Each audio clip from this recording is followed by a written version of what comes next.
Hey, hi everyone. Welcome back to No Way. Tell Me Everything. I am your host, Jess. I have with me, as always, a lovely guest. Today I have Crystal Dawn with me, and I'm super excited to have her on because if you've listened to any of the previous episodes, you know that I talk quite a bit about questioning our beliefs and having critical thinking. And I came across Crystal on Instagram, where it was a very thought-provoking reel about questioning the books in the Bible and the teachings in the Bible, which is something very close to my heart. And I kind of binge watched a lot of her other videos, and I immediately reached out and was like, hey, do you want to come on and talk about it? And she said yes, and here we are. So welcome, Crystal. It is so nice to see you and meet you and speak to you in person. I would love if you would introduce to my listeners who you are and what you work with. Yeah, thank you so much. It's so good to be here. I'm Crystal Dawn. I am from the Midwest. I'm 39. I'm a mom. My heart is really honestly guiding me in everything that I do. I feel like I have transformed and lived so many lives in this lifetime alone. And so the lifetime that I'm in right now, I would say, is one that is recognizing that this whole time I have been deconstructing and I guess reconstructing from more of a soul-led place rather than following any kind of external authority and playing by the rules. Now I think that I have come to a place where my soul is really guiding me and I can tell what feels true and what doesn't feel true, and I'm just doing it out loud. Mm-hmm. I love that. And so now that you're in this space, what kind of work do you do? Do you work with that? Mm-hmm. No, Help I other do. people I with that? do. Yeah. Right now, what I'm doing, well, I'm writing a book, but before I decided to write a book, I actually created a whole mystery school. And so that mystery school is really about reclaiming that spiritual sovereignty. It's very geared towards women empowerment because I think just being a woman, that's the perspective that I can speak strongly from, and recognizing how I absolutely love learning about ancient history, and a lot of what I have learned started clicking into place when I actually was called back to read the Bible. And I was like, shit, I don't know if I can swear. Yes, Holy absolutely. shit. Let it out. Oh, Yeah. good. Okay, good. We have our throat chakras open on this show. Yes. So it was more of this like, holy shit, reading it from this perspective, it is a completely different experience. And a lot of things started clicking into place. And then I was to this point where my capacity had grown so much that I can hold more. I can hold more of my own emotions. I can hold more of the energies of the external world, that I was like, this information is so important because it's deeply ingrained in the subconscious of society and humanity, and it is doing some harm. It's doing harm. I understand that there's so much good that people can get in being in a community that is going based off of what Yeshua came to teach. However, when you're putting Yeshua in a book that also has so much distortion and illusion and spiritual bypassing, it can bring us a world of hurt. And so a lot of what I teach in the mystery school is a lot of peeling back the veil. A lot of historical truths and ancient truths come out about our bodies, about our voice, about our wisdom, about what women actually offer the world. And it gives us place to stop conforming to what is quote unquote expected of us and what it is to be a good woman in this world, and stepping outside of that box. Yeah. Yeah. And ew, ick to the good woman term. Yeah. Like that's Ew, thank you. we don't want to say that anymore. And for those who are listening, if you don't know who Yeshua is, that's the more I don't know where it comes from, so you could correct me on that, but that's Jesus. Yes. Right? Yep. Yeah. Yep. Yeah. So where does the name Yeshua come from? Yeah. So if you think about it and you actually look back throughout history, so many of the names in the Bible actually aren't even Middle Eastern. They aren't in the places that those quote unquote, Sure. books were even written. And so Benjamin is not Middle Eastern? What? Like Matthew? What? Mark? Yeah. I know a lot of Marks here. Yeah. Yeah. Like that's so actually his name was, Yeshua ben Joseph, I believe. And J actually wasn't even a letter in any of our alphabets until a specific time period way after the actual books of the Bible were written. And so it goes to show, the Greek loved to change names, and it kind of it kept going. So yeah, we westernized Yeah, so Yeshua. a huge, I've always loved Greek mythology. And mythology in general, but Greek mythology. And I'm currently doing a lot of critical thinking and writing about Greek myths because they're also ridiculous. And, Yes. and I think I'm very much a feminist, right? So Mm-hmm. you start to look at some of these ancient writings and you're like, wait a second, this was written by a dude with his own agenda.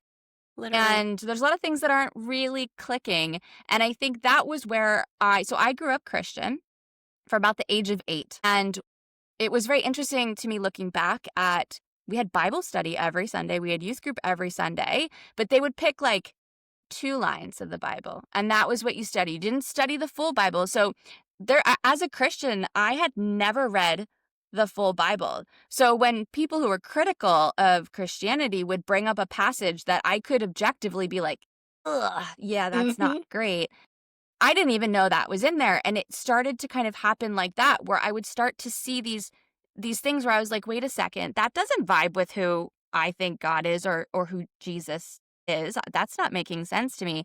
And that critical thinking switch kind of flipped on, and I started to look at it in a different light. And I can't remember exactly what happened, but somebody basically compared Christianity and the Abrahamic religions to mythology and said, like, back then, mythology, that was their religion. That was how they explained it. That was how they ruled people. That was how they oppressed people. Like, these were the stories that were written by these privileged men, right? Mm-hmm. And then I started to be like, wait a second. So if that was their version of the Bible and this is ours, but the big difference that I also noticed was like, wait, so they actually updated their myths. Like, they would take a myth from the Phoenician, traders, and then they would update it with, like you said, Greek names or Greek characters or Greek attributes. And then I was like, huh, interesting. And then, oh, wait, Roman is the same as Greek, just different names and some different, okay, wait a second. And also, the Bible was written a really long time ago, and we haven't updated anything there. And that's when it started to crumble for me, where I was like, hold on, this isn't working for me. And I think that that's a major issue that I see with a lot of Christians today is they're not really real. Like, they know that the books are written by different people because they're called things like Matthew, Mark, Luke, John, but they don't know all of the contents, and they don't really take into consideration when it was written and the fact that it was not written by the hands of God or Jesus. It was written by human men. And I love some men in my life, but if a man tells me what to do with my body now, I'm like, who the hell are you? So why am I listening to some guy from way back then call me dirty and gross because I have my period? Yeah. I Absolutely. mean, Oh my goodness, yes. Like, what's your view on that? Like, how, because you obviously, your views on your videos are ginormous. You have, I think, 500,000 or more followers. It's getting close, yeah. You must get quite a bit of dissension and comments from people around the topics that you talk about. Yeah, absolutely. I'm definitely accused of cherry picking the Bible. Mhm. And I just want to be like, Which is hilarious. you're an because what? interesting little kettle there. Yeah. But truthfully, I think the most important thing that you said is it is so important to recognize that the books of the Bible that we are told is God's word, that it is the only essentially true thing in our history, what so many are basing not just their beliefs on, but their identity on. And so when you call it out, it feels like a personal attack on people. And truly, I try to be very conscious of how I speak about it in a way that doesn't paint it as like this is like these are real issues that are affecting everybody, including the people believing it. And I think the most important thing that you said, going back to what I was starting with, was that you have to remember when this was written. It was written in a time when so many people were being oppressed, where the empires were trying to overthrow so many things, so many different communities and belief systems were being not just scrutinized, but genocide was taking place. All these stories, they are in the Bible. And I'm not saying the Bible is wrong, because if you are to read it in a sense of, oh, this is essentially like a history book, but also taking into account that a lot of the wording has been twisted. There's been a lot left out. and it's important context to know. But one of the main things that I think has also been left out is the importance of the fact that women aren't in the Bible painted in any way that any of us can even see a mirror. I mean, Mary Magdalene, essentially, when I learned of her true existence, I was like, there I am, because I always wondered, like, where do I fit into this Bible? I see a whole lot of men and a whole lot of women who are dirty or sinful or cause issues or are temptresses. And I literally learned I was born into this religion. My dad was a pastor. I lived and breathed the church. I went to school at church. Like, it was my everyday life. And so growing up, I believed that my body was literally the problem. Like little girls learning that like you have to cover up because your body's the problem. Your body tempts men. That puts us in such a vulnerable position.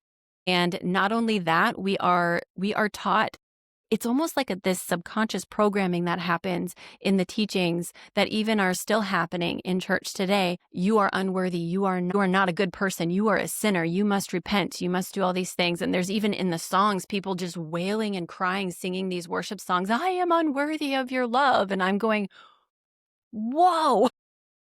Yeah. It's one of those things that you just, so many light bulbs start to go off when you step outside of that box and you start to recognize that the book, though it has been rewritten, it's been rewritten many, many, many times and in many different languages. It's the most widely printed book in history, but they haven't updated progressively. It has not progressed with humanity whatsoever. So yes, what was deemed as evil and demonic and horrible in certain ages, like the Middle Ages, like witches and everything, that did get updated and put in the Bible.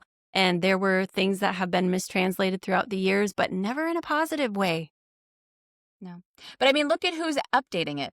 You know, it was men with political agendas. And so they're not Exactly. going to change the thing about women's oppression because that still suits them, you know? But those witches, goddamn, they got to go because they're causing me problems, right? So we got to add those in, you know? And I think to your point about cherry picking, I fucking love cherry picking. I think we should be cherry picking, but like cherry picking with intention. So don't blindly follow a full set of beliefs and be like, I don't agree with some of these, but I agree with these things. But I'm still going to full go in on this as this whole thing. This is my full personality. It's like, no, you can cherry pick. You can say these teachings of Jesus or Yeshua, let's call him Yeshua, that's more correct. These teachings of Yeshua resonate with me. I am going to value these things, you know, love thy neighbor, because I actually wish that Christians would, not all Do that. Christians, I don't want to lump them all together, but I wish they would. Yeah, exactly. Because, you know, I find that some of the most hypocrisy we see from anyone is the Christian community. Yeah, Because how are you going to say, love thy neighbor as you would love yourself, or only God has the right to judge, but that only applies to you? It doesn't apply to everything else. How are you going to say that and then not want everyone to have food and water if it affects you? It's like, well, no. If you're going to go full hog on the belief system, then you have to do that. So if you're going to cherry pick, you should cherry pick. Choose the things from every belief system, every experience you have, what resonates with you, to what you were saying, your sovereignty, what resonates with you that you want to carry forward. But then the things that don't, you have to actively stand against them. You know, because I think that's always the interesting thing. There's so many contradictions in the Bible. Like Jesus will say, love thy neighbor. But then, you know, a couple books back, it's like you can beat the crap out of your slave as long as they don't die, it's fine. And they're like, well, that was before Jesus. So that's kind of null and void. And I'm like, well, then what about all the other stuff that's in there? I mean, come on, everything should be updated. That's the whole point of evolving your mindset and expanding your mindset, is that you do re-examine things. The beliefs I have now, some of them will probably not be the same beliefs in 5 years, hopefully, because I will have expanded and not stayed stagnant. And this whole, like, we're just going to keep everything exactly as it is, no matter how harmful it is also very white privileged. That's something that I also think is very important to note about the Bible, is that, you know, Yeshua was a Middle Eastern man being written about by white noble people who have, I mean, it's a propaganda book in a lot of places, and people aren't thinking about that. Yep. And especially with everything going on in the world now, I think it's more than ever that people should be questioning the things that they're told. And that's the thing as well with Christianity, is that we're taught not to question. This is just the way it is. And you just Yep. take it. Yep, exactly. I definitely get even private DMs when people have an issue with me stating that Yeshua was a Palestinian, because they're like, oh, that didn't exist. Look at geography. Yeah. Not Where not he always was. America's strong point. So yeah, No, but no. yes. Yeah. Unfortunately, we were taught to think a specific way, and sometimes that we grip onto that and we don't really know how to look outside the box, but geography will speak the truth, and I will stand by that. What's also heartbreaking is watching even in the Christian religion in general, there are so many different denominations and sects. Yeah. Well, also that, but yeah, also sex. Sure. All of it. We'll just go back to denominations. But there are so many denominations that literally are pinned against each other. Like, I even remember being in what was I born into? It was more evangelical, but even passing by the Catholic church that was across the street, I remember going by and being like, oh, that's the bad place. I mean, maybe, but at the same time, like, talking about sex with, but yes. Right. It's heartbreaking, and it's exactly what Yeshua was actually trying to speak out against. He was a radical liberal. So many people would totally disagree with me, but literally just go research. He was a radical liberal. He wanted freedom for everybody. Reason he flipped tables in the temple was because people were, I shouldn't even say people, it was the top of the top that were in there trying to literally just sell people things and get they were exploiting the people. It was old day capitalism. Yep. Yeah, literally. That's what it was. And he went in there and he said, you can't do this. This is supposed to be a house of God. You cannot do this. This is blasphemy. And it's literally happening. It's still happening. And it is so embedded in people say that this whole church and state thing has been separate. I beg to differ. No, absolutely not. It's not separate. It's literally right there. It's not separate. Christian nationalists, the fundamentalist Christians are in the White House right now, and they have been. If you go throughout history, every single one of our presidents would probably admit that. I mean, the swearing on the Bible, does that ever ring to anyone? Like, why would that be if it's so separated? Why are we doing that? I mean, right? It's in all our systems. It's in judicial as well. It's executive. It's everywhere. It's such a problem, right? Yeah. It is. Unfortunately. That made me do the whole, oh, that's interesting thing. And that actually brought me back all the way to the actual creation of the religion that we were inheriting was from an actual point of the empire created it. Constantine and his empire began that whole movement. And that's the religion that we've inherited. Christianity was never meant to be what it is right now. No. And I think that's such a good word that you said we've inherited as well, because it is a tool of domination. And listen, I have a lot of Christian friends whom I love, who might be listening. And so I want them to know I love you.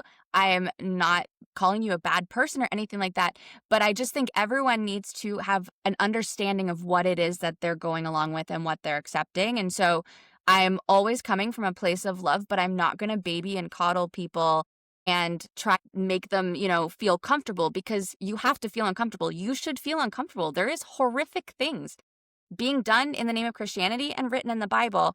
And if you're comfortable with those things, that's a problem. You need to be uncomfortable, because the whole Christianity we know today is bits and pieces of other people's religions. There's a lot that comes from other cultures, other pagan systems. And again, when you look into it, it was domination. It was colonialism. It was white, supremacy. It was, how do we take over these groups of people? Let's adopt some of their traditions and things that makes them feel a little bit more welcome. We could take this from here and take that from there. And then we're going to continue this domination rule. And again, I'm not saying you don't have to believe those things. I believe everything is energy. Everything exists in a universe that we're all part of, in a collective. So the fact that Christianity, got Easter from the pagan holiday Estra, or however you want to Mm-hmm. pronounce it, Mm-hmm. that's actually not a problem for me. Because I'm like, those two things can coexist. That's fine. That's the cherry picking I was talking about. You're like, oh, Estra makes sense. I want to celebrate that. I'm going to bring that into my belief system. That's actually fine. What's not fine is using it as a propaganda tool or control over other people, right? And it's having Mm-hmm. that understanding and knowledge to be able to look at, and I do this with everything. It's not just Christianity. It's all belief systems. It's all religion. It's all methodologies, like everything in your life. You should be questioning it. And Yep. that's probably why I'm on some list somewhere that's going to get me banned from coming back home at some point. But, same thing with feminism. Like, I'm a very big feminist, and I had to get uncomfortable with the feeling that white women are the most problematic group of people for feminism and for women of color and people of color in this white feminism that we have. And I know there's always this knee-jerk reaction to be like, but I'm not a problem. I want everybody to have equality, and I champion people of color. And it's like, yes, individually you might be doing, but accepting the fact that white women as a group is problematic, you don't have to take that personally, but you need to understand the concept and then actively work to not be like that, because it's a big problem. And within Christianity as well, and I'd just say feminism in general, white feminism, it's this taking of the crumbs situation. It's the being closer to the power. And a lot of times you're doing it subconsciously or unconsciously, or it's a safety mechanism because you feel safer if you're not speaking up and you're not visible. But I personally am like, I was definitely burned in many lives in the past because I am not the person who's going to shut up and take the crumbs. I want the whole fucking cake for all of us to have a piece of. So that's what I'm going to do. And I think understanding the parts that we play, whether we are directly responsible with our actions, and also, hey, it's okay. I'm not perfect. I make so many mistakes. You're allowed to make mistakes. You're allowed to be imperfect, which again is against this. It's almost but against the Christianity thing of you're not good and you're a sinner and you're bad. And it's that shame around making mistakes. But Shame. you're Yeah. allowed to make mistakes. That's okay. And then you learn from them and you do differently. Mm-hmm. But this whole idea of what you talked about, like, I have so much religious trauma from shame and guilt. I actually have an Yeah. episode that's coming out. I don't know when this is going to come out, a couple of weeks, but tomorrow I have an episode coming out about releasing guilt and shame because I talk about my religious guilt and shame that everybody is born a sinner. You're Mm-hmm. already bad from birth. Mm-hmm. How Yep. how do you go up from there? I mean, you know what I mean? Yeah, exactly. And it's not just being told like you're born a sinner. It is repeated in so many different ways. And it's in our faces, even in the books of the Bible that we learn about, even in the story of Eve. I mean, when little girls learn of that and they're like, oh my goodness, the first woman, and you start learning of what she did according to, the stories that we're being told, which is insanely just glossed over in the Bible if you actually read it. It's like, how much is this actually true? And then you have to think with your actual brain and be like, does this make sense? We all came from the same person, but how are we? Yeah. How? There's a Yeah. lot of incest going on in that Bible. Yeah. That's for sure. But yeah, that shame piece, absolutely. The shame probably was the biggest thing one of the biggest hurdles. I would say the other one has been self-trust, is Yeah. getting to the point of being able to trust myself, my own Not looking instincts. outside yourself. Yes, and needing that confirmation, like, is this right? You pick it from me. You tell me what to choose. Because it's like, that's what we grew up learning, is like, you get told what to do. You get told what's right and wrong and what to do and who's good and who's bad. And I think the biggest thing for me, that what happened to start to really pull back the just step in line and this is obedience part of me, was when I finally went to public school in 6th grade, because then I was around other people who were not going to church, don't even identify as Christian, weren't around this. And I was meeting these people and they were so great. And like, I was best friends with them. And I'm like, how are you going to hell? I can't accept that. And that's kind of when like the cracks started to show. And then it, as you get older and you really learn to think for yourself, that definitely was what happened for me in a lot of heartbreaking, heartache kind of ways. It really, it's like you kind of get the blinders ripped off when things happen in your life. Specifically, I personally experienced a pretty big awakening when I was 16 years old. I had lost my virginity and my parents had found out, and I was in the whole purity culture Mhm. scenario in the 90s. So I had like signed a contract to God that I wasn't going to have sex until I was married because I was saving myself for my husband. And I remember asking my mom, why are we not supposed to have sex until we're married? And she said, because if you do, then you're broken and then your husband doesn't get a piece of you. I know, awful, right? And like I literally believe Mhm. this, and it was in that. It's embedded in the purity culture. It's embedded in youth groups. It was awful. There's like a whole dynasty that like gained millions of dollars just from selling purity rings. Like there's so Yeah. much behind this. So many people benefited from this purity culture thing that happened in the 90s. And so anyways, I was with my very first serious boyfriend, and I'm a human and I'm a woman, and I've been told that my body is sexualized my entire life. And I started having sex at a young age. I was 15. My parents found out, I think, around when I was 16, and they did not know what to do. They made me tell my brother. They told my whole family. They told the church. I might as well have just walked around with a scarlet letter. It was awful. I had never felt so much shame in my entire life. And so much so that I went into a deep depression. And my parents, thankfully, because I mean, they were doing the best they can. They always have been. They did love me. I grew up in a loving home. However, there could have been some better choices made. And I Yeah, a went little into misguided, counseling. sure. Yeah, yes, a little Mhm. misguided. And my dad being a pastor, there was like this image that was not forced to uphold, but it was like this unspoken thing of like, we have an image to uphold. And when I did not follow through with that, I definitely fell into a deep depression because I felt like I literally broke my family. My brother told me I ruined his life. I mean, it was really bad for a while. And so I went into counseling, and I will forever be so grateful for my counselor, who actually was a man. But his name was Mike. I will never forget him because he was the first person to give me a little piece of control back, because he told me that what my parents did was wrong. And I was like, what? It was? And he explained that to me. He's like, that was not okay what they did. And he gave me permission to actually tell them that. And I did. And they apologized. And I was like, holy shit. It was like a part of me was freed in that moment of feeling like, Mhm. wow, like my parents actually they can make mistakes. Mhm. That was big for me. So at 16, I really had a huge revelation. And then from there, actually, I personally didn't even feel like I could call myself a Christian, because it was like I started to really feel how these beliefs can actually harm people.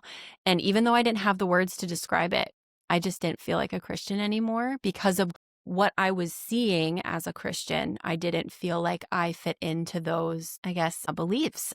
I didn't fit in to that construct of what makes you a good person or a good Christian. Mhm.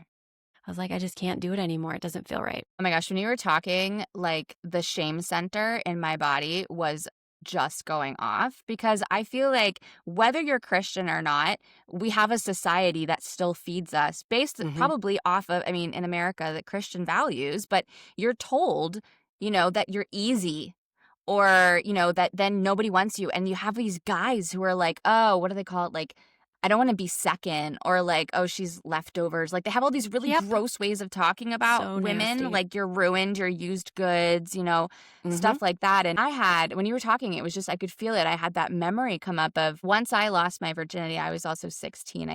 And I also had a lot of abandonment issues. So I was dealing with a culture that was telling me, you have to wait to get married, which I never was like, I was like, I'm not doing that. But mainly I was like, I'm not doing that because I needed male validation and love, because I hadn't had that from my father. So I was dealing Hmm. with this like opposing sides. But I remember distinctly that when I lost my virginity, I was like, well, I'm no good anymore. Might as well just sleep around, I Yep. guess, because, you Just know, accept it. just, like that. I was like, I might as well own that now. I'm the easy one because I'm already damaged now, and it's such a horrible, horrible thing to tell women, and the Hmm. generations of women who grow up with that. I mean, I have 2 daughters, so I feel like I'm probably like, it's like a pendulum. So you always try to correct the wrongs of what you considered your parents did wrong. And, Totally. and you're right. For 99% of people, everyone's just doing their best and trying their best. But of course, no matter what, it creates wounds. You can come from a super loving house, but things like that happen, which was horrific. And I'm so sorry that happened to you. Sounds crazy. Did you punch your brother in the face at the time? Because I probably would have. But, you try to recorrect those things and you end up swinging too far in the other direction, right? Because then you're Yes. like, I don't Yeah. want you to feel the same way. So I'm going to go over there. And it's just ping ponging generation from generation. So I'm trying to be aware of that and be just loving, supportive, and open for my kids, but not indoctrinate them in a complete opposite way and let them get to their own opinions with the knowing that no matter what they choose, no matter who they choose to do it with, no matter who they choose to be, I'm here, I love them, and they will always be accepted, but not Mm-hmm. trying to overcorrect what I went through.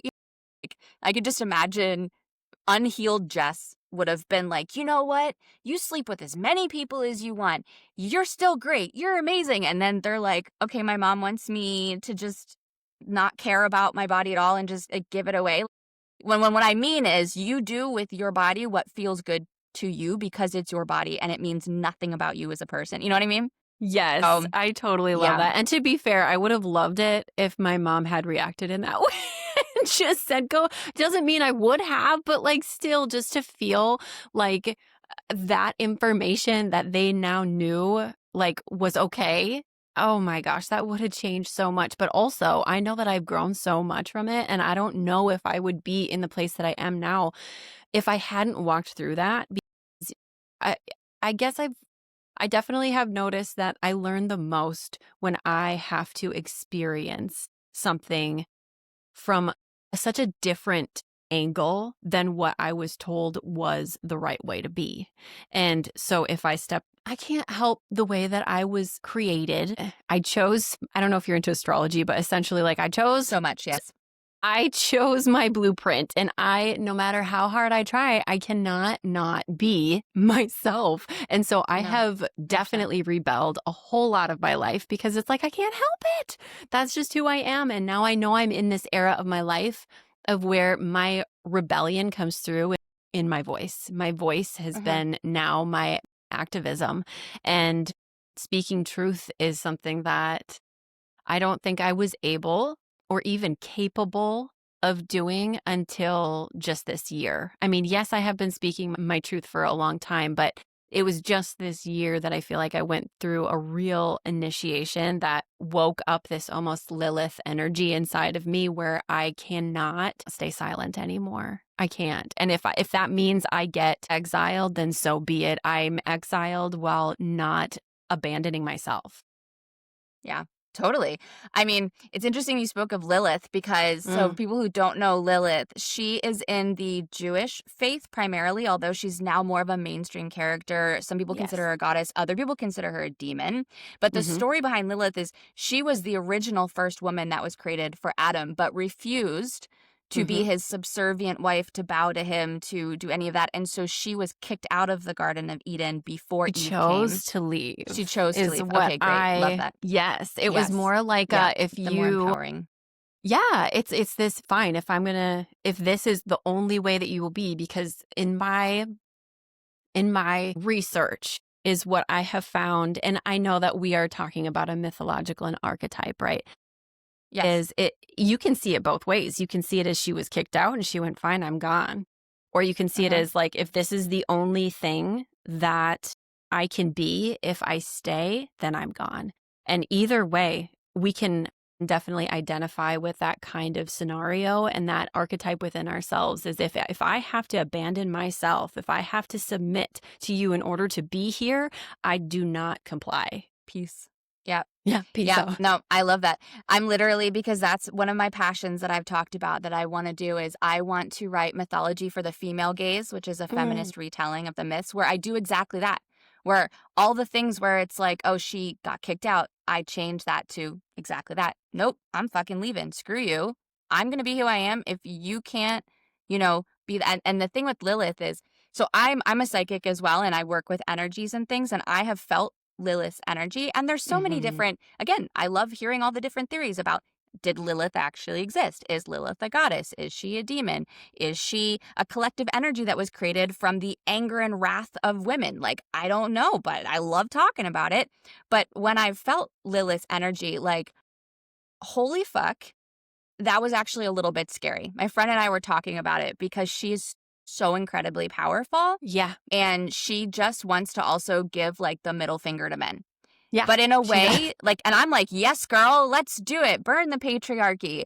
But her energy, at least when it came in, I accidentally channeled her. It's a whole thing. I didn't mean to. I was open. She dropped in, and then I was like, oh shit. She was scary in the way that, like, I wasn't scared of her, but she has an agenda, which is burn the patriarchy.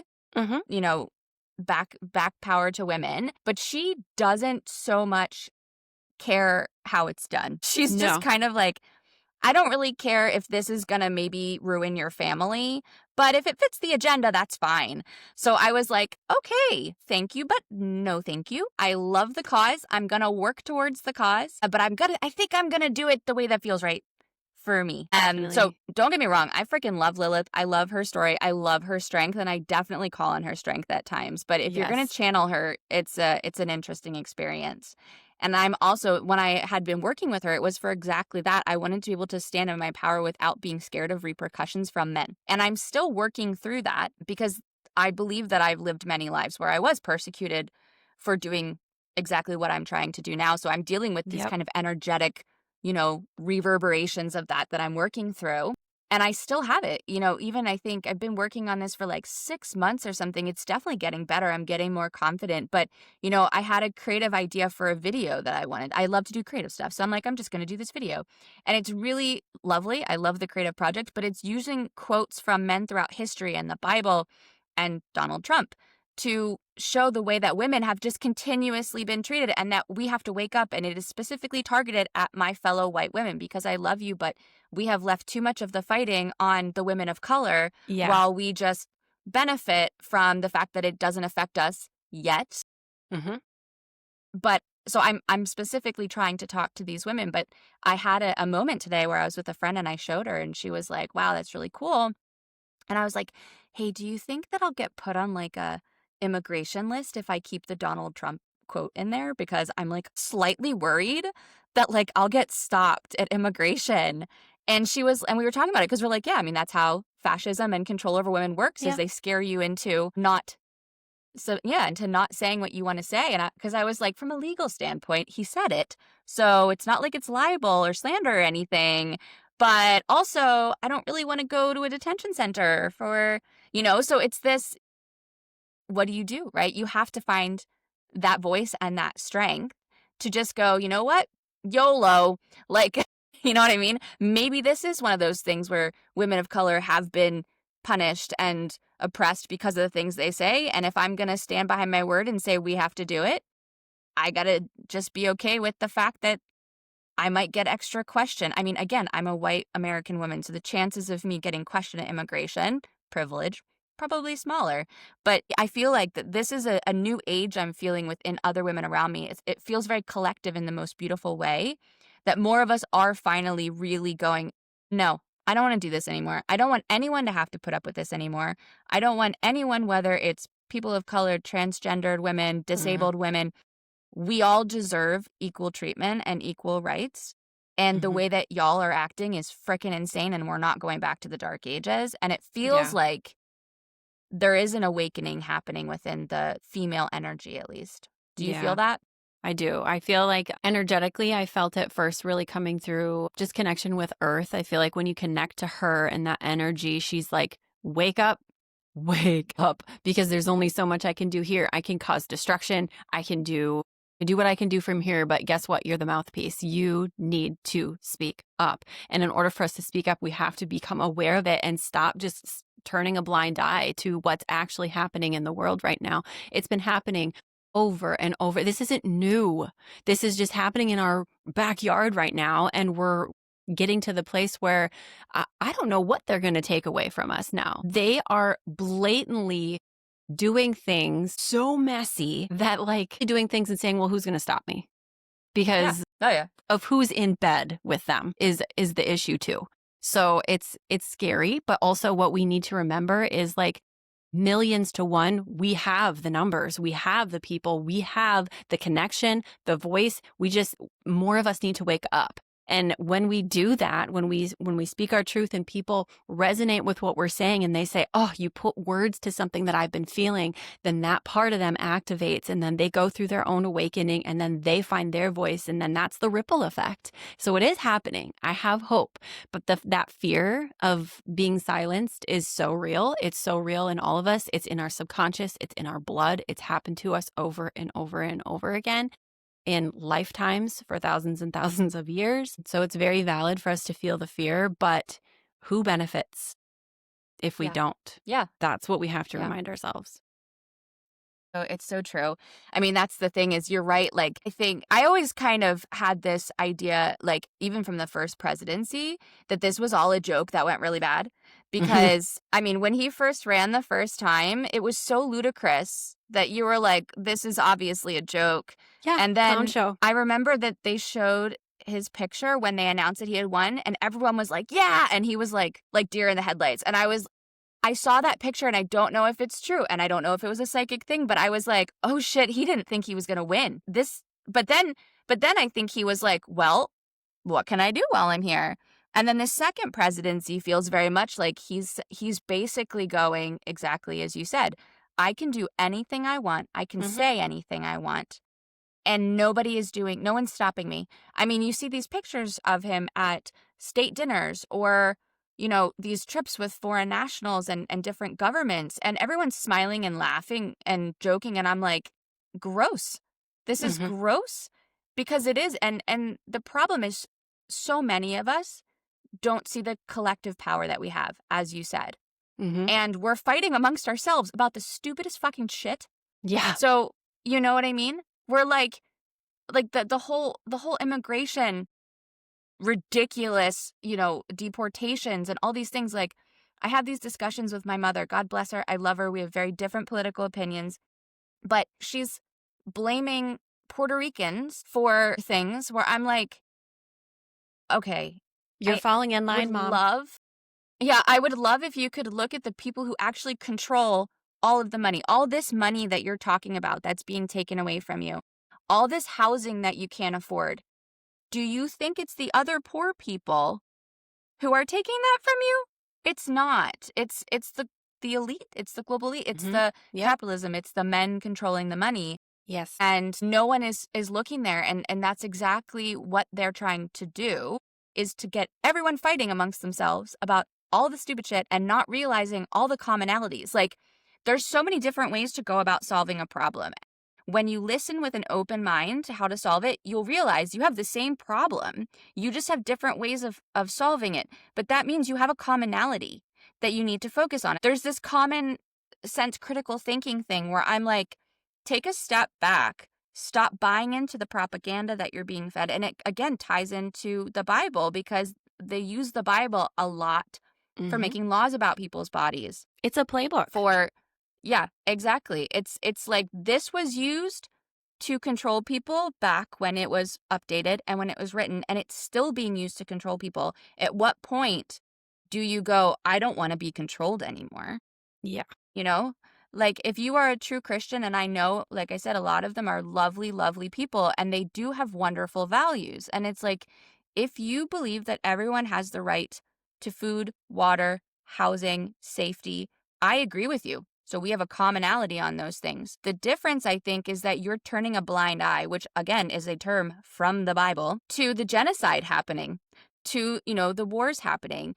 And in all actuality, as horrible as the Ukraine war, any loss of life is horrible. But if you look at the numbers, the amount of people being murdered, genocide in Palestine is much higher than the death toll of the Ukraine war. So if you care about the loss of life, why are you not paying attention to that? And that's not even including all of the conflict in Sudan and the Congo, where people really turn a blind eye because it's Black people and it's Africa, especially in America. Nobody talks about it. It's not in the news. And it is horrific. It is absolutely horrific. You can't find this information unless you're actually online and open to seeing it. The algorithm, you have to train the algorithm to actually show you truth And that's going even on. then, you have to actively look because it's not Yes. always. And Yep. the number and I include myself in this because I'm talking like I've been doing this my whole life. I want to be clear to people listening. This version of me that cares about these things is maybe about 2.5 years old. The previous version of me was not. I was very privileged. I didn't look into things. I used the excuse, I don't know about that, or I don't like politics. It's just not, you have to wake up at some point and go, that's not okay anymore. And then you Yes. have to go, I need to educate myself on what's going on. And again, don't take things personally. It's okay. Like, I can look back at Jess from 2 years ago, whenever it was, and be like, yeah, that was super irresponsible. She should Yeah. definitely have realized the privilege and looked into it, while still acknowledging that I now am doing that because I realized that there was something that was wrong.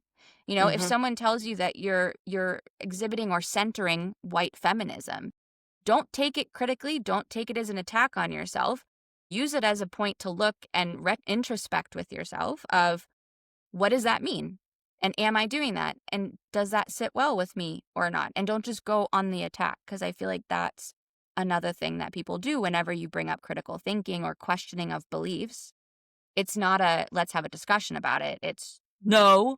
And it's never a discussion of, let's just share viewpoints to understand and expand our minds. It's always a discussion to prove I'm right and you're wrong, which is Mm-hmm. just a horrible way to discuss anything. And I think Christianity is a perfect example of how the Bible has been used of, I'm right, you're wrong, and therefore you have to submit to me. Yep, absolutely. When you put that much power in an object and say that this is the word of God, and then you basically can use it to justify anything. And it's turned so many of us against each other, because if we're fighting each other, then we're not seeing the real problem, because we like to think it's a right or left issue, and it's really not. It's a top and bottom issue. And if you really look, if you zoom out, you see that there's so much more at the bottom. And if we can come together, which is what they're afraid of, if we can come together and finally see that we're all fighting for the same thing, we all want freedom, we all want equality. Well, maybe, I hope, if you have a beating heart in your chest, you can access that part of you. You just have to be willing to see where you admit that, like, if I've played into any of these ideologies that they have told us, you have to just be Yeah. willing to say, like, wow. And I've done the same thing. I've looked at myself even just a year ago and thought, ooh, that was spiritually bypassing. You have to admit it and understand that it's like, I didn't know another way, but that's what progressing is. That's why progression is important. And to center that, and to center the people, that's important. Even just yesterday, I was sharing about how I'm speaking for some Afghanistan women, because they actually had their rights revoked just 4 years ago to continue education past 6th grade. And there are some women who are risking everything because the Taliban has taken this power away from them. They have to be completely covered in public. They can only see through one eye. They cannot speak in public.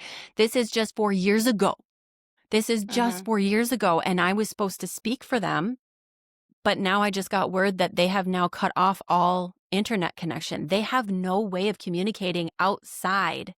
And that, to me, is scary, because I'm realizing that, like, holy shit, it's The Handmaid's Tale. And if you haven't read it or watched it, I highly recommend it, because it is a world. It is extreme, but it is a world where fundamentalism completely uses that to gain power. And it's a very, unfortunately, real possibility, because it is happening on Earth in many different places.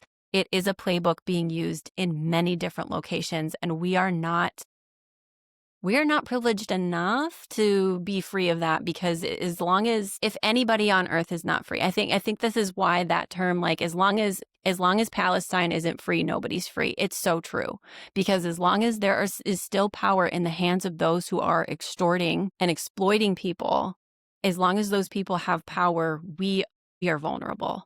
And so in order to take the power back is to spread this information, wake more people up, and also empower those who have the privilege to actually speak it out. I think a lot of what I've recognized just within the last couple weeks of preparing myself to speak to the women in Afghanistan is recognizing that I was able to even continue my education past high school. I was allowed to go to college. That hasn't always been a woman's right, even in the United States. And so I am grateful for those who have fought for that in the past. And I will, as long as I have air in my lungs, I will make sure that I am aware of what's going on in the world. And I'm going to use my voice for something that is important because I have children too. I want them to inherit a world where they don't fear their rights being taken away. Yeah.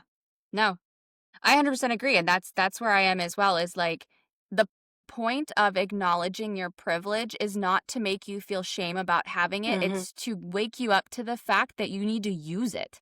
Yeah. So if you're a white woman, you already have more privilege than any woman of color. Whether you think, oh, this person has more money than me or not, it doesn't matter, because societally, your skin color is going to mean so much more. So you already have the privilege. And if you have a platform, you don't have to say anything inauthentic to you. It is a scary thing. So you can take baby steps, and like, I'm still there. That's how I do it. I take little baby steps each time.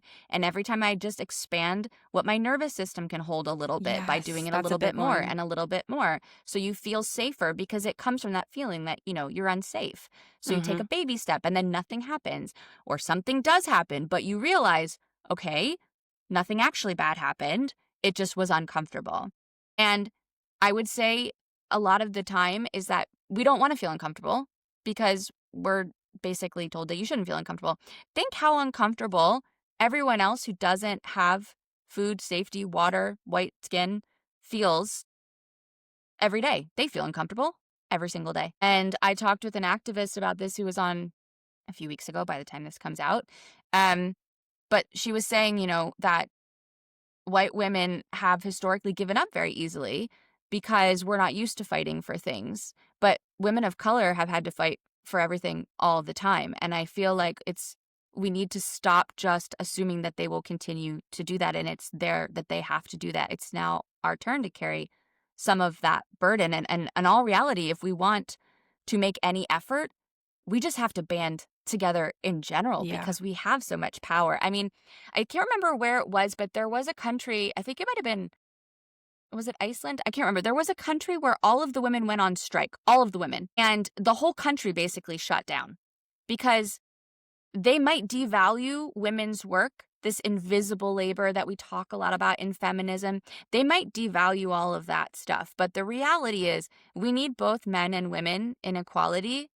And again, feminism is not dominance over men. It's just equity, which is a better word to use, because then everyone has the same rights. It's not just equality, because we're starting from a different place. But equity, when we have that, that's when things will be more smooth. Relationships will be happier. People will be happier in general. But when you don't have that, when women just walk out, it can't function, because women run everything. And if you look back into ancient texts where the men were out hunting, the men would go out hunting for long periods of time. The women would run the village. They would build the houses. They would repair the things. They would make the food. They would take care of the children. They would build the relationships. They were running the village while men were out hunting. And that's not to devalue what the men were doing. It's just to say that we as women have so much more power than we even realize. Yeah, we're and wired as a for mother, it. Exactly. And as a mother, I'm raising my girls to feel comfortable, to stand in that power. But if you have sons, you also need to raise them in a loving way that makes them not feel threatened by women having power. Because I think a lot of the issue with young men that we see is they feel threatened by women having power, because they've been raised to believe that that takes power from them. And it doesn't. Everyone can have their own sovereignty and their own power without taking away from someone else. You know what I mean? Yes, absolutely. My children are boys. I have 2 sons. And I absolutely agree with you.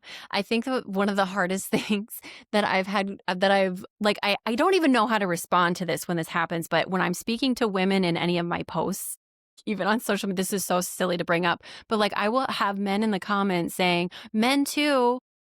And I'm like, Yeah.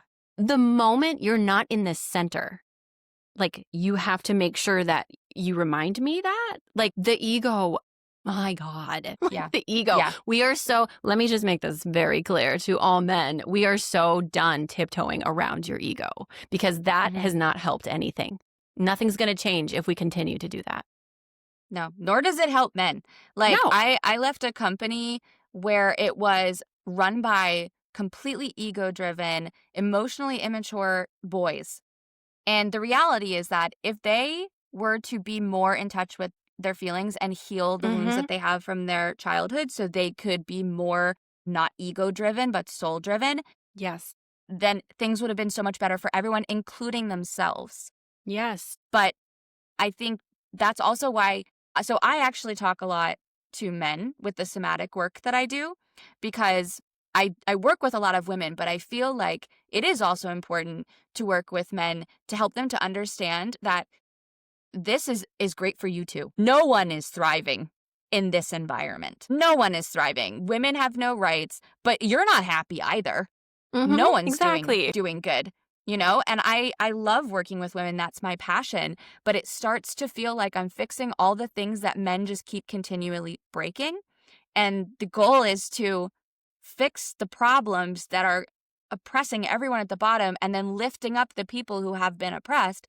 So it is that equity, you know, you're working from both sides. But you are so correct that you cannot go to any comment section, especially. I feel like TikTok is a lot better, but on Instagram specifically, it is always, as soon as you post anything. I had one post in my life go viral about the Olympics last year, where I took a video of the starting line of a track race, and the men were all like beating their chests when they were announced, and they were like doing all this super masculine, like, "Yeah," you know, yelling and growling. Yeah. And then the women were like doing the pageant wave and the smiling. And I said, if you don't believe in gender conditioning as a society, take a look at this video.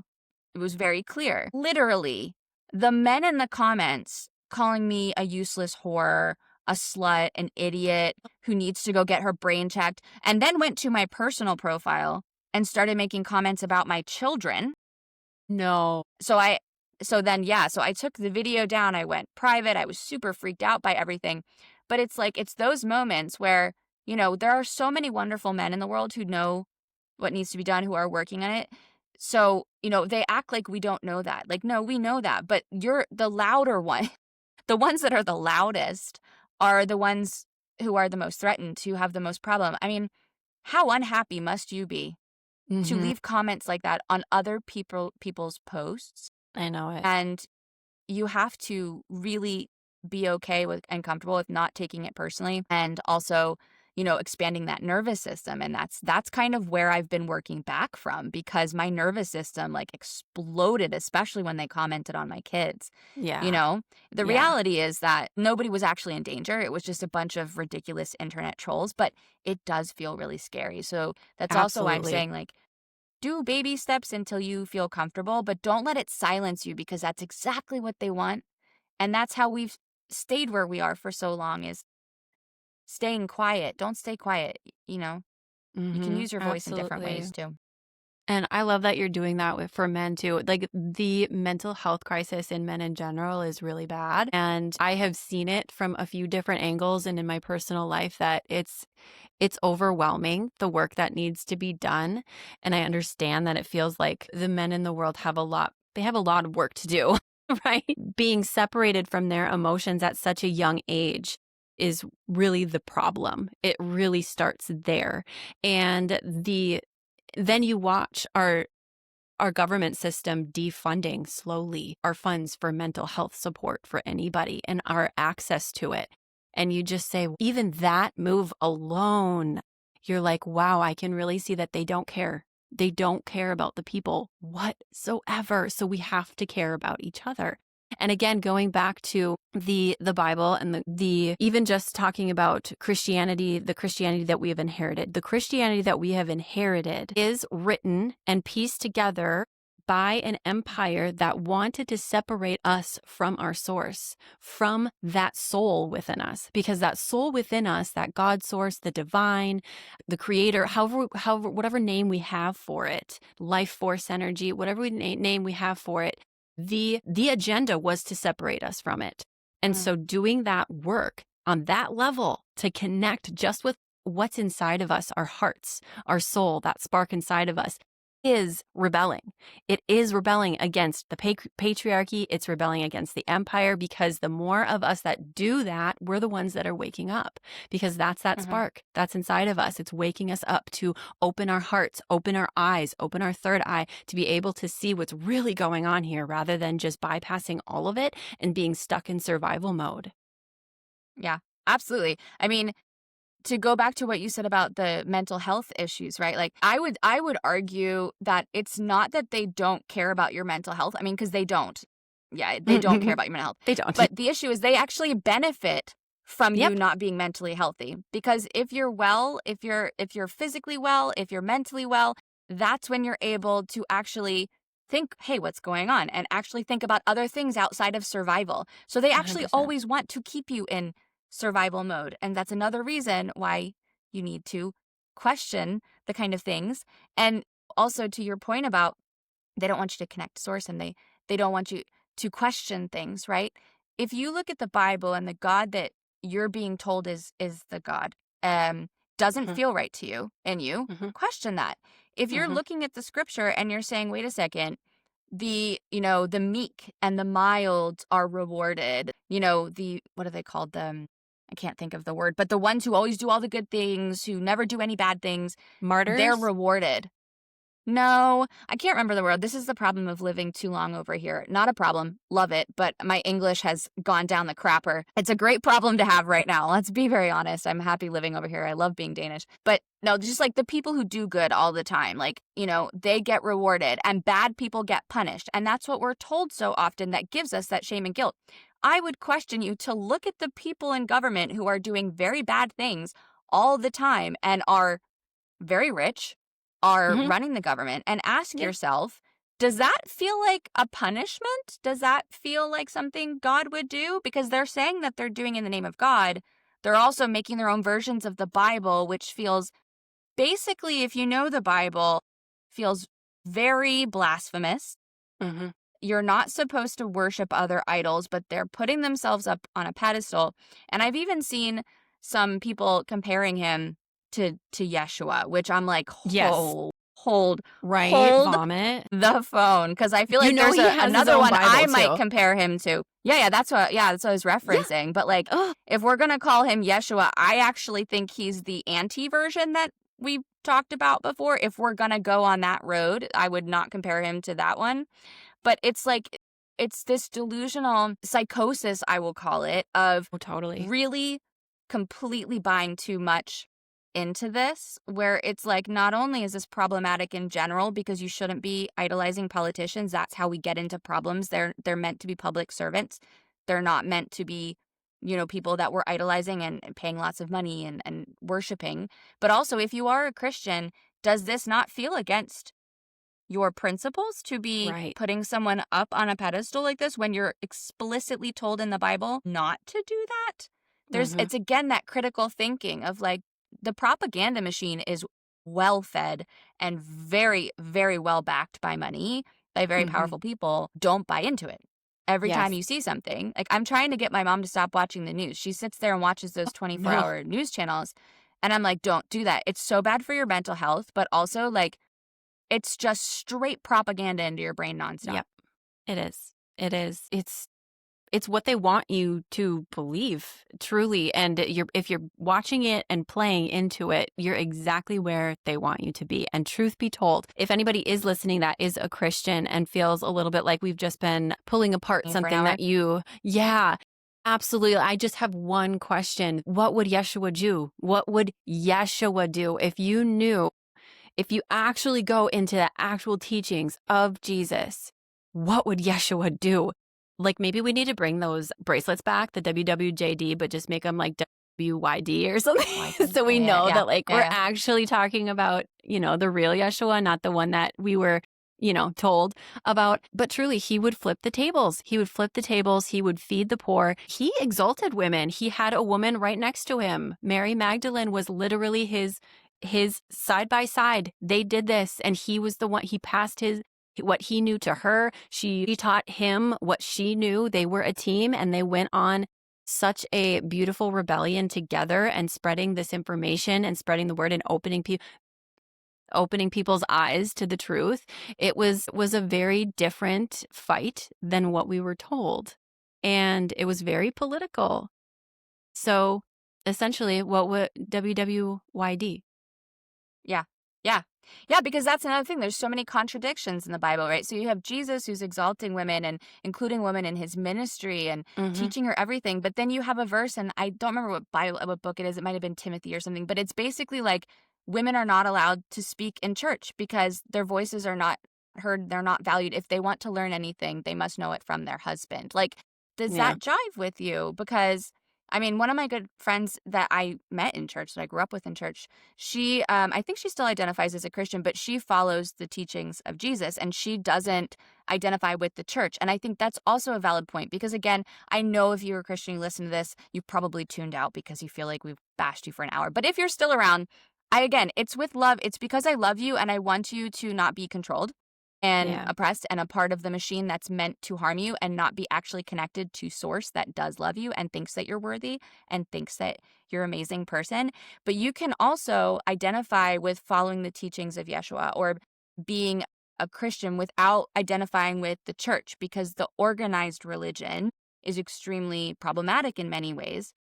And the teachings of Yeshua are beautiful. I've joked about it before, but I was like, if he was a content creator for a course creator, I would absolutely subscribe to his course plan or his Yeah. Patreon. Like, he was great. I would have absolutely subscribed to that Patreon. Like, I would have been telling Absolutely. my friends about it. But He would the be a way that they've protester. opted and then exactly. Yes. Like, he fought for the people who had no rights and the Mm-hmm. people who were oppressed by society and were not welcome in society. I mean, Yeah, which is that was also his why he values. exalted women because women were Yeah. very oppressed then. Like what's in the Bible about women was their reality. It really was the way that they were basically treated like animals. It was horrific. And so he's the only voice in the Bible that ever even speaks to a woman, and having Mary Magdalene be there for his actual death and everything actually speaks volumes to the time that was in. And also to just like put it out there that even the books of the Bible that quote Yeshua, those people didn't actually know him. So it's all stories that are handed down. And so it's important to do your own research. None of this is something that I ever share saying like you need to believe me. It's just hopefully to um, open the door to being allowed to ask questions and go find your own answers, because that's how I've learned everything that I know. Yeah. Yeah. I mean, I remember when I was in the church, right? Like, the Bible was law. That was everything was Mm-hmm. Bible, right? Yep. But I look back now and laugh a little bit because we just accepted that that was true. This book written by many different men, by the hands of men, to your point, in different time periods. So they're writing about history basically, but as like something that we take in now. But Mormons are crazy because the way that they got their book, like their Book of Mormon, that's insane. Like, that's That's what obviously crazy. happened. They're crazy people, or like even Scientology. They were like, Scientologists are crazy because it was some guy who wrote a book. And I'm like, okay, but at least that was one guy who wrote a book. I mean, this was written like by tons of different guys over a long time. Like, it's these kind of critical thinking things of like, so Mm-hmm. they're crazy for believing that that book that some guy wrote that said came directly from God in through him. Those people are insane for following that religion, but you're not the same. It's not the same thing with the Bible, with these guys who are saying that it came through them, through God. Now, I believe in channeling, so I'm not saying that they didn't connect to source and channel some things. I'm just saying, question it. Yeah. Does it sound like something that a God that you, and that's the importance of knowing your source and your connection to them, right? Does this Yep. feel authentic to something, the God that you Yep. know and your experience? I'm all about like, what's your experience? If your Mm-hmm. experience is that God is all loving, do you think that God would do that? Do you believe in a God that would sit by and kill hundreds of thousands of people? I don't think so. I feel like No. the almighty God who can do anything, if we're staying within the Christian faith, don't you think he would just step in and be like, "Whoa, whoa. None of this, not Mm-hmm. happening." You know? Wouldn't that be the peaceful thing that God would, according to all the stories, be able to do? I think Another that's thing that I what a think is, lot of us wait for. yeah, Like, where are but that's you? the other thing. Exactly. But that was just what I was about to say is also you read these books, right? And you read about all these miracles happening, God stepping in all the time, God doing everything. Where the hell has he been Yeah, this whole time then? He on just was break like, not ever again until the rapture, which they thought was like 2 weeks on ago. the There was 23rd. that whole thing. Yeah. I mean, so it's just like these are things that I think are good journal prompts, if you will, to be Yes. like, does this make sense to me? No, doesn't Yeah. make sense. That doesn't make That, sense to me. yes, the critical thinking, the discernment, the tuning into your own intuition, your gut instincts, all of those, even questioning in general, all of those things we are told is not good. It's not faithful. It's not being a good believer. And you have to ask yourself, if you are in a place that is telling you not to question what you're being told what to do, what's right, what is wrong. They're not teaching you how to listen to your own instincts. They're not teaching you how to discern between what's right and wrong. That basically puts them in a position to be able to control you and manipulate you. And if you question anything, if you do anything outside of that, then you're essentially sent to a place that burns you and Mm-hmm. punishes you for eternity. If you leave, that's a cult, babe. That is a cult. And so you have to use your gut instincts when you walk into these churches. I'm not saying all churches are horrible, but when you walk into a place or into any space that's telling you you have to be this way or you're wrong, you have to trust your gut on that one and say, okay, bye. Yeah, because there are progressive churches and progressive They are. pastors Yeah. that literally talk against some Mm-hmm. of the teachings in the Bible. And so those I think are really valuable because it also goes to show you that if you identify as Christian, if that's a huge part of your identity, if it feels really scary to give up that piece of yourself, because it is scary when you realize that you don't identify with that anymore. For me, it was a slow Homer Simpson back away into the bush situation. But, when you realize that like a part of your identity that you've only always known is now not a part of your identity, that's really scary. So if that Yeah. feels really scary to you, you can still identify as a Christian. You can still believe in Yeshua's teaching. You can still believe in things. And you can find these progressive churches where they do question, they do go off of what is the values that we stand for and how does what we do align with those values. That's important. And so you can still find something that works for you. I mean, I don't really think I have a belief system anymore. I have a cornucopia of beliefs, I guess. But Same. I even question those, Yeah. So like I've had experiences with psychic readings and things like that. I don't just go, "Oh, that's how it is now and this is how spirit guides are." And I've had people who tell me different experiences that they've had and I accept those as valid because those are their experiences with Mm-hmm. source or with energy or with the universe. All experiences can be valid as long as they're not hurting other people. I really don't give a shit what your experience was with spirit guides. Like I will listen to you and I'll be like, that's interesting. It's not my experience, but that's interesting. I think that's the ultimate goal is to coexist with all the different plethora because if we're completely Yes. honest, the only way you're going to ever fucking know what the hell is actually going on is when you die, Yeah. you know? Uh-huh. Yeah. That's when you'll actually be like, I feel like sometimes I imagine that you get to a review or whatever, like you're up there with your guides and they're all laughing at you. And then you're like, remember when you thought that you were connecting to the Lilith energy? That was so I not know. Lilith. You were just really high, And then they kind of laugh about it. And they're just like, isn't that hilarious? You're such You an were just idiot. And then you're really like, pissed oh, off.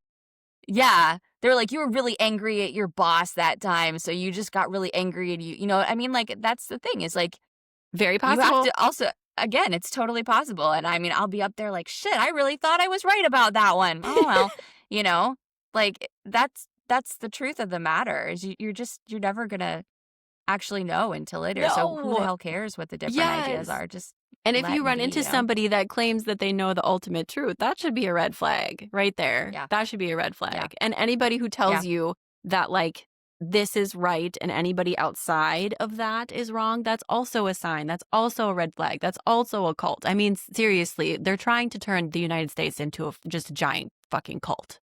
Truly. Yeah.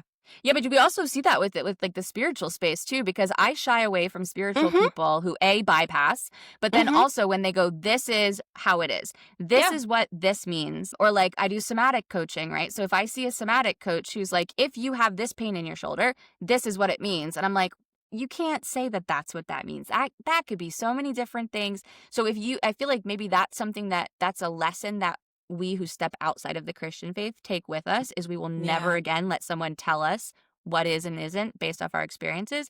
But it's a really good lesson to know, is no matter if it's the spiritual space, if it's Christianity, if it's life, if somebody's telling you something is or is not that way, and that's not your experience, then it's not that way. Yep. Exactly. I love that you said that. I love that you bring that up too, because I have noticed just within this last year, I think this has been like part of this like veil, another layer. Like it's like a freaking onion, right? There's so many layers to this, is recognizing how some of these theories that have come from my Christian background, I'm noticing still in the spiritual community. And I've also bought into some of these things, like even the new earth, old earth, the splitting of the new earth, Like the and the old timeline earth thing. shifting. Yeah, and the timeline yeah, shifting and things like that. And some people will be left in the left old earth and behind. some will be. I'm like, dude, that's the freaking Left Behind series right there. Yeah. We can't just rebrand it. We can't do that. God, that Left Behind series, Terrible. that traumatized me. Literally. I honestly think that part of my fear of flying comes from Yes. that frickin' book where there was all the planes crashing out of the sky and people were just disappearing off the planes. Like, that was a horribly traumatic and also I would lay very awake all judgy night. shaming. Oh, yeah. Oh, I yeah. remember Terrible. my mom made me read both the teenager one and the older one because they had both. And No. I don't know if I'm remembering this correctly, but I remember it as a trauma situation. But one of the people who was left behind was because they were sexually not proactive, sexually active. Yeah. Wasn't it? Yeah. Yeah. And I remember that I was like, oh my God. Oh my God. Yeah. You know? I used to lay Oh my God. awake at night, literally thinking that either I'm going to get taken up in heaven when Jesus returns and my family's going to be left here, or I'm to be the one left here. Either way, being separated from my family, any child that thinks about that, that's traumatizing. And I feared it. I mean, I stayed awake at night, dreading it and asking so many questions like, when is it going to happen? Blah, blah, blah. And then I actually just did a post about this because there was so much coming up about the rapture. I'm like, we need to talk about the apocalypse and how this ideology actually came about and how it's been exploited and used to control us and separate us and all the things. It's just, now I can see it from a place where I am. And I'm like, that's hogwash. Yeah. Yeah, I think it's one of those things like when you're outside of it and you look into it, you're like, oh my God. But I know the feeling because when I was in it, I didn't see it that way. Nope, But I also didn't. feel like because it's so fear-based, you're scared to even question it. Yeah. You're scared of sometimes I still get twinges of it where I will say the kind of things that I'm saying now and I'll get the inner child twinge of oh no, we're going to get in trouble for that. That's bad. We shouldn't say that. What if God's angry at us now? And I have to be it's okay. That's not how, we don't believe that. That's not how it is. That's not our experience with it. But it is one of those things that sometimes you just have to step outside of it. And I think if you do question things, it is a really good lesson to keep with you. Because like I said, some people swap one for the other. So they leave Christianity and go fully into the spiritual world and they just don't question anything there. And they have to fully go into it. And so I think what you said that you work on with people finding the sovereignty and the trust in themselves, that is so key because you have to be able to, first of all, you shouldn't be looking outside yourself for validation and love and told that you're a good girl and everything, unless it's sexual, because that's fine. But otherwise, you have to find it in yourself. And, I feel like a lot of us probably have that kink from Christianity. Anywho. But you have to find that trust in yourself because otherwise you're just going to put it in someone else. You're just going to swap one teacher for another teacher. Yeah. You have to be your own teacher. And so, that's a good, we've been talking for an hour and a half almost. I could literally talk to you forever, but it's a great point to segue. I'm so good at segues. Everybody knows I'm really not. I'm not because I have ADHD, so I lose my thought all the time. But it is a good segue. Now that we've missed the segue, I'll go back to it. Speaking about that and sovereignty and trusting yourself, it's a good segue to talk about your, what was it called? Mystical school or? 13 Sacred Rites Mystery School. Yes, thank you. I know it's a mouthful. 13 Sacred Rites Mystery School. I just call it the Mystery School. It's the Mystery School. So everyone should go follow Crystal on Instagram. Are you on TikTok too or just Instagram? I am. I'm on TikTok too, but it's pissing me off because they've taken quite a few of my videos down. I've gotten some slaps on the wrist. And I know that it's going to get worse because I'm pretty sure Trump's buying it or something like that. So I know it's going to get they already even more. own a majority share. Yeah. And So it's going to definitely TikTok's get pissing worse, me off, but I am over there too. Okay, cool. So I will put your handles in the show notes. Everybody should go follow it. Check out the school if you want to work with her. I love everything you talk about. If nothing else, just follow because the content is so informative and great. And I do think that you do a really good job of it not being like preachy from the opposite way. You just kind of lay out the facts. Like you just show the scriptures, you talk about where they came from, the history behind them. I think it's great. I think it's lovely, needed work that you're doing. So thank you. I very much appreciate you being on. And thank you all for listening. I know it was a longer episode than I normally do, but I hope it was really good. It felt like it was very flowy and needed, and I believe the universe takes us where we need to go. So I think that it's great that we were able to talk so much. And it's been such a pleasure speaking with you. So thank you for being on. This has been awesome. Thanks for having me. You're so welcome. All right, everybody have a wonderful week, and I will talk to you again soon. Bye-bye.